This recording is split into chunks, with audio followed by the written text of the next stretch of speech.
Yeah, so in this case, we're not going to be able to fix it. It's not an easy one to fix.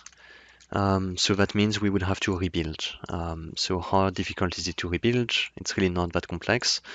We just have to figure out where the issue is happening. So it's happening there. And we just need to trim this surface before the edge.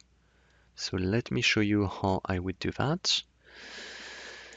So we can explode this, and we can change the seam, surface seam. Okay, where do we find surface seam? We find it under surface, surface edit tools, adjust closest surface seam. So what this command does is it allows me to adjust an edge. So I can select an edge of that surface, and it doesn't work. That's interesting. Why is it not working? Maybe it's not an untrimmed surface. Untrim all. And let's try surface seam again. Surface seam. And it's not working. Okay. Maybe it's not the command I'm thinking of. Yeah, I might be confusing it with a different command, so let's escape that. Type in seam. Is there another seam command? Curve seam. No, there is not. Okay. That's interesting. I'm getting really confused. Surface seam. No, that's the correct command. Yeah. So for a sphere, you can adjust a seam, and apparently for such a complex surface, maybe it's because of the number of degrees. For some reason, I cannot adjust the seam. So that's okay. There's other ways to fix that. One of them would be simply doing a line. So if I do a line that follows the construction points, there's a bunch of ways you can do that. You can also select the ISO curve. That might be a better way to do it. Let's see, ISO curve. I haven't used this in a very long time. Extract ISO curve. And so this is under curve, curve from object, extract ISO curve. So what this lets me do is select the object. In this case, we're selecting this surface, and you can click on the object. So in this case, it's going on the U direction, but I could flip it to the V. And you have to press enter, so you click on V, and here it is, yeah. So now it goes the other orientation. So I want it to be on the U, and I can click on this endpoint. Okay, so now I created an edge that follows the surface orientation. So that's a really powerful tool here, especially because it allows me to simply use the trim command and trim this part of the surface. So that's one way that you could fix that, because we know the issue is not with this part of the surface, it is up here. So now if I delete this patch, and it looks like there's still a surface in between. Okay, that's unexpected. Not sure why that's happening. It seems like when you join it, depending on the tolerances, it still forces the creation of an additional surface. I'm not familiar with that happening. I've basically never seen anything like this before. And yeah, it's part of that, so I need to explode the full model. Okay. By the way, we need to go back and we need to make sure we use the same settings, 0.001. Otherwise, we might introduce new gaps when we join surfaces again. And why is it showing an edge here? This is supposed to be an untrimmed edge. I see there is a point here which indicates there is an additional edge. That's not normal. So I will use untrim all again, and you can see this point disappears.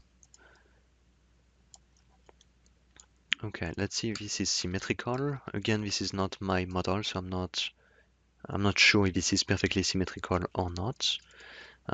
So let's double check. If we join everything, will it fix it this time? Yeah, there is no gap up here, and now we're focusing on this. So for this part, we can use sweep 2, and we can use these two edges and the two new edges, this one and that one. So this should resolve this issue because now we have a clean edge, not an additional point for where one edge begins and the other begins, but we have a clean edge here and a clean edge there. So that should fix the issue. It did, but in this process we created additional problems on this side. So I think you already know how to fix that. You would go up here, explode, make sure that there's no gap in between. So explode that. Why is it not exploding? Object to explode. This one, enter. Okay.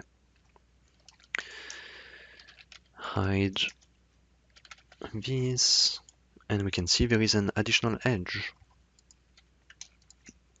So untrim everything.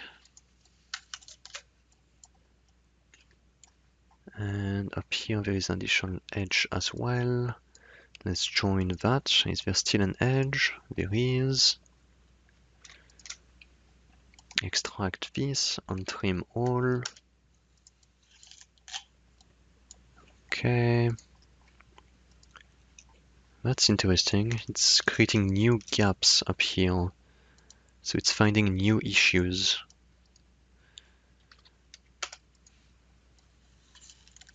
Okay. So if I join these two, do I get a gap? Yes, there is a gap. Huh. So by changing the tolerances, I actually introduced an additional gap here.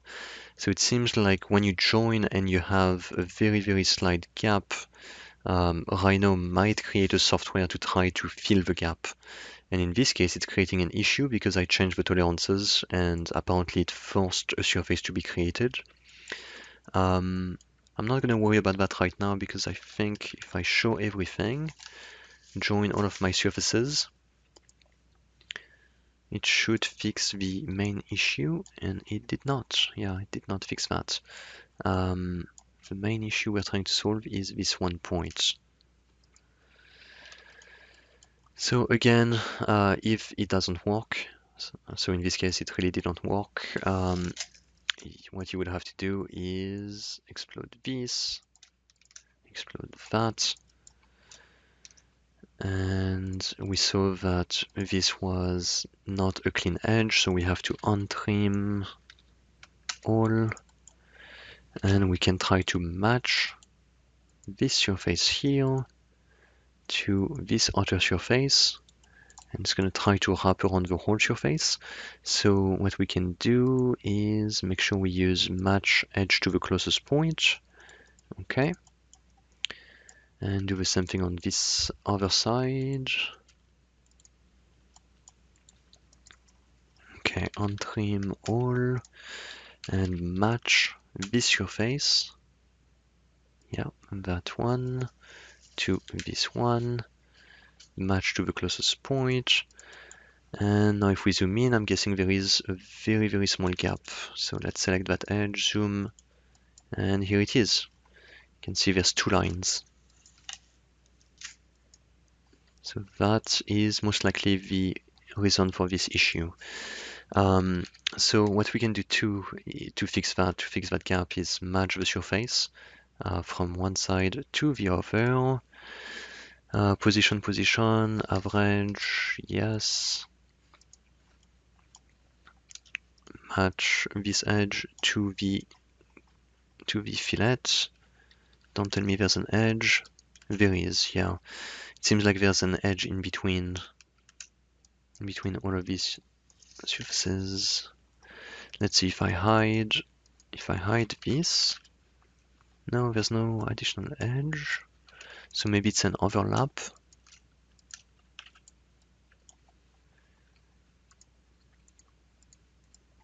No, it seems okay. Yeah, it looked like there was a double edge, but I don't think there is. Okay. So, since we know this is clean, we can match this upper surface to the bottom fillet. And it looks like we cannot do that. So if there is a gap, we would have to match the fillet to that surface instead. But I'm not sure if there will be a gap. So let's try joining everything again and see if there is still an issue. And the issue has been resolved. Yeah.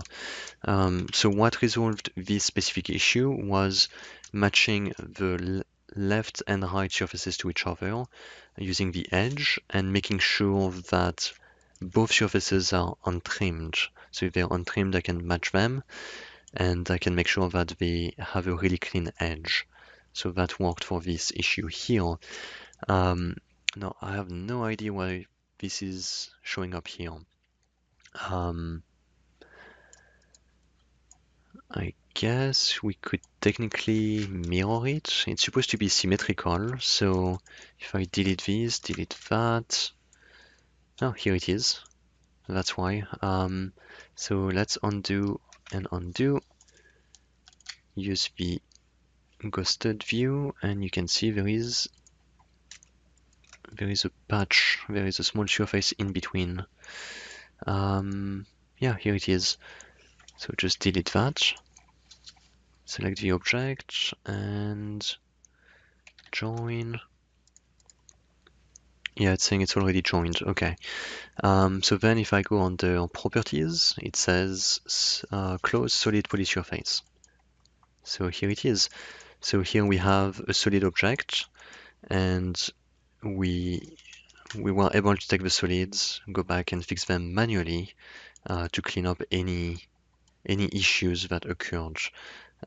So as you can see, the problem was not the Boolean union, it was more about the construction of these different parts.